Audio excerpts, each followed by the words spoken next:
বান্দরবানের রুমায় পাইন্দু ইউনিয়নে মংসইপ্রু পাড়া বৌদ্ধবিহার আগুনে পুড়িয়ে ছাই হয়ে গেছে।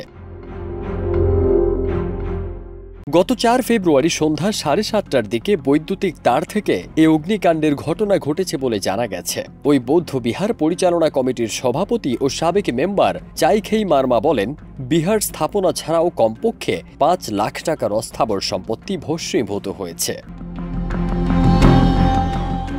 তিনি আরও বলেন, তার পিতা বেঁচে থাকতে নিজ উদ্যোগে বিহারটি নির্মাণ করেছিলেন। পুরনো এ বৌদ্ধ বিহারে এক ভয়াবহ অগ্নিকাণ্ডে সব মিলে কমপক্ষে ১০ লাখ টাকার ক্ষতি হয়েছে।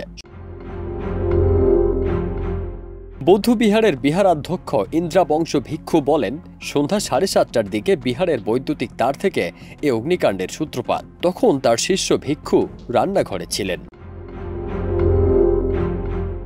রুমার ফায়ার সার্ভিসের দায়িত্বপ্রাপ্ত কর্মকর্তা অগ্নিকাণ্ডের খবর পাওয়ার পর সেখানে যাওয়ার প্রস্তুতি নিয়েছিলেন, তবে কোনো রাস্তাঘাটের ব্যবস্থা না থাকায় যাওয়া সম্ভব হয়নি বলে জানান তিনি। ফারদিন সানি, দেশ রূপান্তর।